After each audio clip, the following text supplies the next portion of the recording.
정부가 거리두기 체계를 개편하면서 지금처럼 다중이용시설의 영업 자체를 중단하지 않고 인원이나 시간에 제한을 두는 방식을 추진하고 있습니다. 집합 금지를 최소화하려는 것인데요.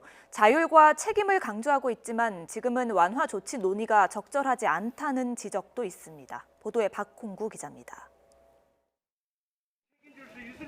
수도권에서 사회적 거리두기 2.5단계가 유지된 지난 2달 반 동안 현행 거리두기 체계는 누더기가 됐습니다. 실내 체육시설과 카페, 오락실 등 곳곳에서 자영업자들의 불만이 터져나오고 형평성 논란까지 더해지며 땜질식 보완 조치가 잇따랐습니다. 백신 접종이 늦어지며 거리두기의 중요성은 더 커졌는데 불신이 높아지자 정부는 국민의 수용성을 높이는 쪽으로 거리두기 개편을 준비하고 있습니다.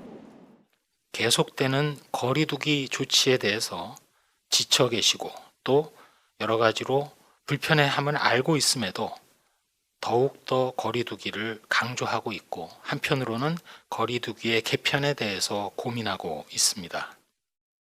우선 현행 5단계 체계는 대국민 행동 메시지가 불명확하다는 지적을 반영해 1, 2, 3단계로 단순화할 계획입니다. 다중이용시설의 영업 제한 등 집합 금지 조치는 최소화하고 인원과 시간 제한 등으로 밀집도를 조정하는 방안을 추진하고 있습니다. 대신 방역 수칙을 위반할 때는 구상권 청구 등 처벌을 강화할 방침입니다.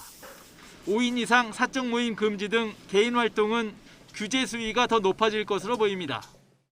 시설 위주가 아니고 자율과 방역의 자율과 책임에 기초한 국민 개개인의 생활에 전방위적으로 일상생활에서의 방역 수칙을 이제 중심이 거기로 가야 되지 않습니까? 그래서 거리두기 개편하는 것이고. 하지만 아직도 지역 사회에 무증상 감염이 넓게 퍼져 있고 설 연휴 이후 확산 가능성이 높다는 점에서 지금은 거리두기 개편 논의 자체가 부적절하다는 지적도 있습니다. 더구나 지난 3차 대유행 기간 동안 정부는 여러 차례 거리두기 단계 조정에 실패한 적이 있다는 점에서 보다 신중한 접근이 필요할 것으로 보입니다. YTN 박홍구입니다.